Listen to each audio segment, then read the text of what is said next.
Bom dia, meninos! Tudo bem com vocês? Passaram bem de final de semana? Descansaram? Essa semana vamos ter muitas atividades, então vem comigo!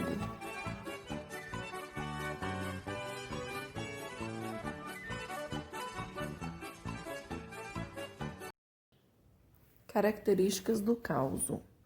O causo ele tem uma narrativa curta, ele tem traços de humor, ele é contado numa linguagem simples. Na maioria das vezes, o contador de causo, ele tem um sotaque característico do caipira, do interior.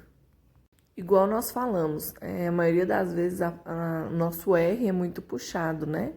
Igual eu acabei de falar do interior, porta, porteira. Isso é uma característica variante da oral caipira.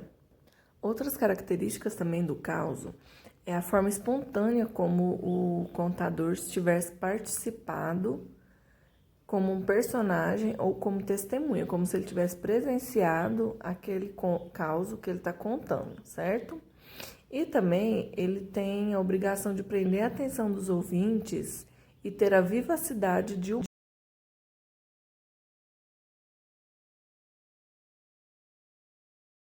Foi assim, lá perto de casa tinha um fazendeirinho, meio maluco, então tinha um velhinho que morava lá de agregado dele, velhinho perrenguinho demais e foi enfraquecendo, e quando foi vespando o Natal, o danado velhinho vai e morre. E ele com as roças tudo no jeito de plantar, e deu uma época que nem tá esse ano, chuva tava fartando, e ele com vontade de chover para ele plantar. E o dia que o velhinho morreu, ele foi lá fazer uma visita e pensou, eu vejo falar que gente morre ali vespando o Natal, se vai pro céu, eu vou pôr um dinheirinho na mão dele, se ele sair lá, ele falar para Deus mandar uma chuva para nós. E foi, pôs 500 réis, e falou pro velhinho, lá pro defuntinho, falou, se acaso você botocar lá no céu, você fala para Deus que manda essa importância de chuva para mim. E aí foi embora. E lá... E não contou pra mulher, não. E ele ficou sapiando mesmo ali, cortando umas vassouras lá no terreiro. Quando foi ali por umas 2 horas, rapaz, foi uma nuvem bonita assim por riba da fazendinha dele. Ele ficou satisfeito e correu lá dentro, falou pra mulher, falou, mulher, você não é de ver que o danado velhinho saiu lá no céu? Nós não sei, por que você sabe? Não, porque eu pus um dinheiro na mão dele para ele falar para Deus mandar uma chuva para mim, e hoje vai chover, saiu lá mesmo. E a mulher dele enganou. Como é que você faz uma coisa dessa, Você é muito bruto. E não, mas nós tá precisando, às vezes, da... rapaz, quando foi ali por umas 4 horas, caiu chuva, mas foi só mesmo dentro da fazendinha dele, a água não saía fora da divisa, não. Foi até encostar no arame e foi aí dentro. O negócio deu certo. Foi empanzinando e logo quando ele saiu, a água invadiu lá na casa e ele saiu para olhar, já viu o gado dele vinha nadando, morrendo, é porco, é animal, cachorro, tá tudo... E ele foi subindo na casa, não pôde nem acudir os meninos, que tá tudo afogando.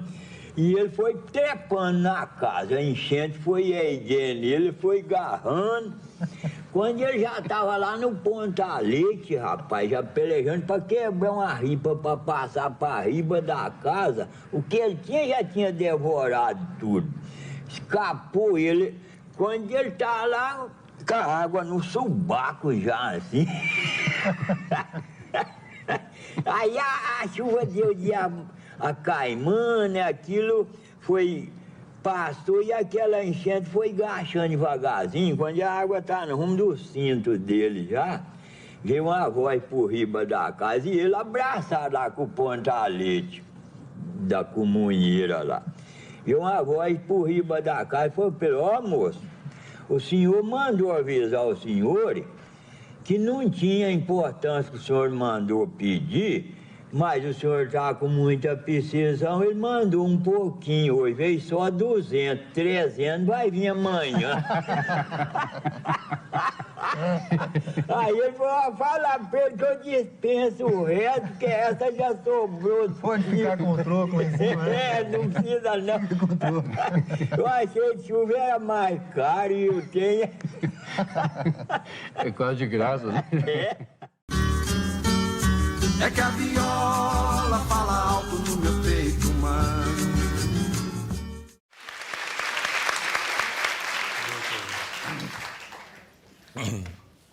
Isso aqui tá parecendo uma lapada de cana, mas é água, né? Vamos falar em lapada de cana, tem a história de um cachaceiro, que o cachaceiro tira a paciência do bodegueiro, do dono da bodega. O dono da bodega, os cachaceiros começam, chega lá de 5 horas da manhã, né? Aí tem a história de um cachaceiro chegou lá em Zé Galego é um amigo meu, bodegueiro lá de Itabaiana. Aí ele disse: seu Zé Galego, bota aí uma lapada de cana pra mim. Zé Galego botou, ele pegou aquela cachaça, fez aquele ritual, né, pra beber. Essa cachaça tá ruim? Aí Zé Galego disse: cachaça tem gosto ruim. O que tem gosto bom é doce de leite, caldo de cana. Vá tomar caldo de cana, fila da... Então é assim, esse pessoal, eles ficam tirando a paciência do cristão, sabe? Zé Galego, o que é que tem aí pra beliscar? Pra beliscar tem alicate, tem troquês. Ah, pensaram que não fossem me ver hoje, né? Mas vamos lá. Matemática agora, eu vou passar alguns lembretes com vocês sobre a adição e a subtração dos números naturais, ok? Porque agora nós vamos fazer as atividades de revisão e depois nós vamos passar para multiplicação e divisão dos números naturais, ok? Primeira coisa que a gente tem que lembrar: sinais iguais. O que a gente faz? A gente soma os números e conserva o sinal, mesmo ele sendo negativo, ok? Sinais diferentes. A gente subtrai os números e conserva o sinal do número maior, certo?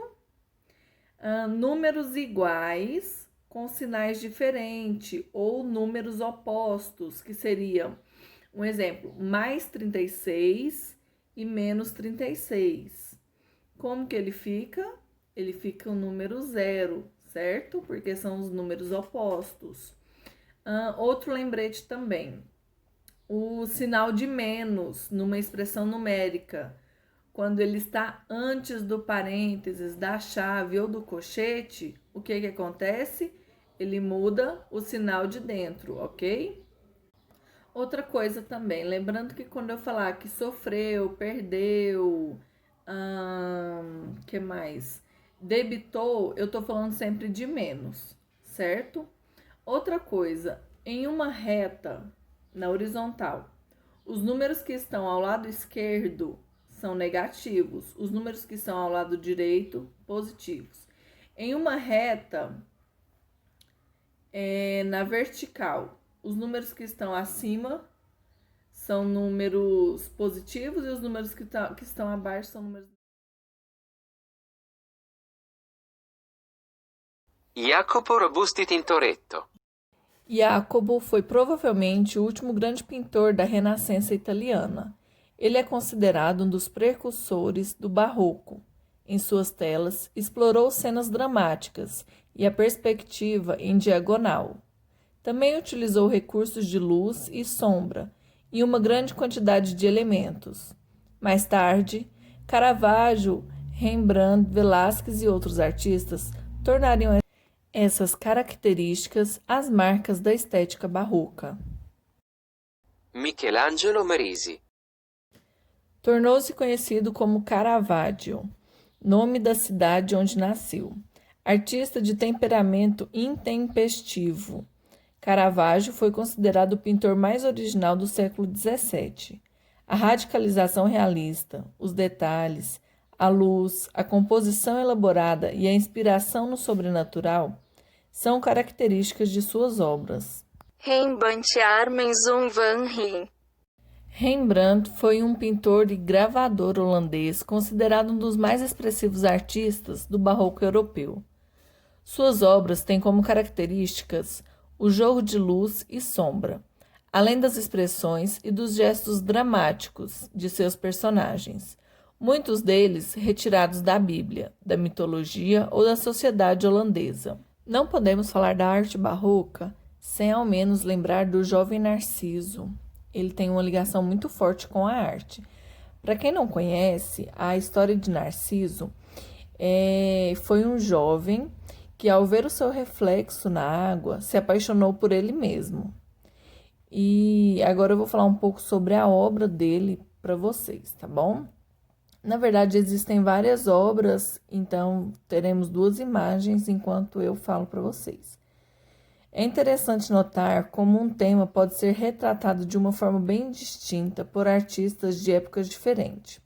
É o que acontece com a narrativa do jovem Narciso, um belo moço que se apaixona pela própria imagem espelhada na água. O mito de Narciso teve várias representações nos mais variados períodos. É importante observarmos a peculiaridade de cada artista em relação à sua pintura de Narciso, tanto quanto às técnicas, quanto à época em que ela foi feita. Inclusive, Salvador Dalí, na metade do século XX, quis fazer a sua representação através do surrealismo de Narciso. Diego Velázquez. Diego Velázquez, outro importante pintor do Barroco, nasceu na cidade de Sevilha, na Espanha. Foi um pintor precoce e de grande sucesso. Aos 24 anos, tornou-se o pintor favorito de Filipe IV, rei da Espanha, tendo feito inúmeras pinturas da família. Grande retratista, pintou o rei, o clero, a corte, pessoas comuns e figuras especiais, como anões e bufões. Bufões, eles eram os bobos da corte. Velázquez captava o sentimento dos personagens e os representava na pintura. Gian Lorenzo Bernini. Arquiteto, escultor, urbanista, paisagista e pintor. Nasceu em Nápoles. Foi o principal escultor do barroco italiano. Destaque para as obras Davi e o Êxtase de Santa Teresa. Nessa escultura, podemos observar que o rosto, a expressão do rosto, evidencia o desejo, a coragem e a tenacidade de Davi ao enfrentar Golias. Diante de Davi, pronto para atacar, com energia e foco no olhar, é quase possível enxergar Golias como uma presença invisível, um complemento que nasce na imaginação do espectador. Na obra O Êxtase de Santa Teresa, aparece suspensa no espaço sobre um trono de nuvens, em roupagens volumosas e com grandes pregas no tecido. Com o rosto elevado, ela tem os olhos fechados e a boca entreaberta. O rosto do anjo que lhe lança o dardo do amor de Deus transmite a ideia de vida e alegria. Ela descreveu assim esse episódio. A dor foi tão grande que gritei. Ao mesmo tempo, porém, senti uma doçura tão infinita que desejei que a dor jamais acabasse. Bernini consegue, esculpindo na pedra, criar uma representação muito vívida dessa experiência. O barroco foi o estilo artístico que serviu aos interesses da Contra-Reforma, de fortalecer a fé católica. Além disso, expressou fortemente os contrastes da época, a espiritualidade da Idade Média e o racionalismo do Renascimento. Essa nova forma significava, em primeiro lugar, libertar-se das regras e convenções das formas clássicas, dominantes do Renascimento. Em alguns países, com a arte a serviço dos ritos da Igreja Católica, igrejas e catedrais transformaram-se em ambientes elaborados, que associavam arquitetura, escultura e pintura. Foi assim com a Basílica de São Pedro, em Roma, projetada pelos arquitetos Carlo Maderna e Gian Lorenzo Bernini. Essas imagens que vocês viram é da Basílica de São Pedro, lá em Roma. Alguns nomes, como Rafael e Michelangelo, também participaram da construção da Basílica. Esse é o Palácio de Versalhes, que fica a 17 quilômetros de Paris. Foi construído para ser a casa do rei e de vários membros da corte francesa, que lhe faziam companhia. A construção é imensa, com grandes salões e um jardim, que se estende por vários quilômetros. Com terraços, fontes e cercas vivas, é um cenário construído na medida da grandiosidade de Luís XIV, que queria criar suas aparições públicas. Se observarmos cada ângulo do jardim, nós podemos observar várias esculturas, uma diferente da outra.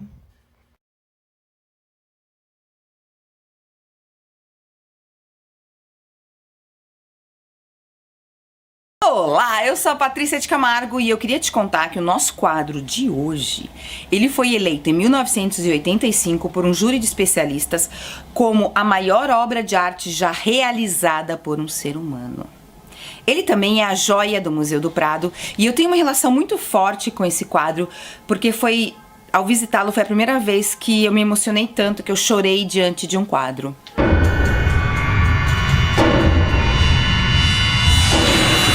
Onde estamos? Estamos no ateliê do pintor, que era o antigo quarto do falecido herdeiro Baltazar Carlos. E aí a gente já nota a importância do pintor dentro da corte. E ele mesmo aparece na cena, então não deixa de ser um autorretrato do Velázquez. Olha, ele está aqui no canto e nesse momento ele pinta uma tela gigante. Olha só que enorme que é essa tela. E ele está cercado pela infanta Margarita e todas, né, suas damas de companhia. Olha lá a infanta Margarita. Infanta é um nome que é utilizado na Espanha, pelo qual se chamam as filhas dos reis.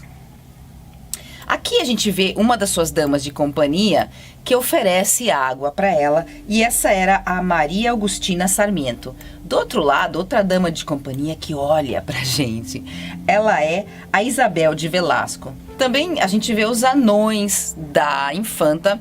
Os anões, infelizmente, na corte eram tratados como figuras de entretenimento.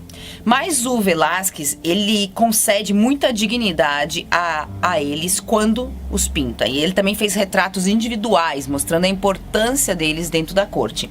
A gente vê a anã alemã, que era a Mari Bárbola, e o italiano Nicolacito. Nicolacito, ele está brincando com um cachorro que é o mastim, que existe em terras espanholas há mais de 4.000 anos. Atrás desse primeiro grupo, a gente vê meio que na penumbra uma mulher e um homem conversando. Todo mundo pensa que essa mulher era uma freira, mas nada disso. Nessa época, esse era o traje que levavam as mulheres viúvas. E aqui a gente vê a Marcela de Ulloa, que era guarda-damas. E lá no fundo, um outro plano em que nós vemos um homem que a gente não sabe se ele está entrando ou saindo desse cômodo, né? Que é o José Neto, que era aposentador real, uma espécie de mordomo de luxo. Ah, e você acha que não tem mais ninguém, mas tem mais 2 personagens no quadro. E eles estão refletidos nesse espelho. São os reis da Espanha, Felipe IV e a sua segunda esposa, a Mariana, Rainha Mariana. E não é genial? Porque dessa maneira o artista nos convida a formar parte do próprio quadro. Porque quando você está de frente para ele, você fica na posição de estar o espelho. Você está assim, centralizado no quadro, sabe? Então é como se nós pudéssemos também nos ver refletidos naquele espelho. Para vocês verem que esse negócio de nome nem a maioria das vezes não é dado pelo artista, o primeiro nome dessa tela era a família. Depois de um tempo eles mudaram utilizando o nome em português, Meninas. E essa tela esteve por muito tempo oculta do mundo, porque o rei levou-a para suas dependências privadas. Então só ele e seus serviçais mais diretos podiam desfrutar dessa tela maravilhosa. Oh, perguntinha complicada essa. Tem uma linha de interpretação que seriam apenas retratos diretos e indiretos. O indireto seria, né, um dos reis que está no espelho. Mas a interpretação que tem mais força dentro da crítica e história da arte é que seria um elogio à pintura. A primeira vez que se tenta, através de uma pintura, dignificar o ato de pintar. Porque se o status social do pintor vinha melhorando desde o Renascimento, ainda era uma função de segunda classe, porque usava as mãos, era manual, né? E tudo que não fosse só cerebral, intelectual, tinha esse status quo inferior. Então, é como um ato de ousadia que o Velázquez se coloque na pintura, que coloque essa tela, né, o ato de pintar também nesse quadro. E para você entender que ainda não era tudo isso ser pintor, a gente vê estampado no peito do Velázquez uma Ordem de Santiago. Essa Ordem de Santiago ele pintou depois que ele terminou a tela, porque ele terminou essa tela em 1656. E ele só ganhou essa Ordem de Santiago em 1658. E era uma coisa super importante para a época, assim, tinha um monte de requisitos. Um dos requisitos é que toda a tua ascendência fosse católica, e isso o Velázquez não cumpria. E o próprio rei pediu ao Papa que liberasse o Velázquez desse requisito, pra você ver como o negócio era uau! E ainda, o Velázquez ele teve que ir diante de um tribunal afirmar que a sua primeira função não era ser pintor, e sim cumprir com as suas funções dentro do palácio. Para você, então,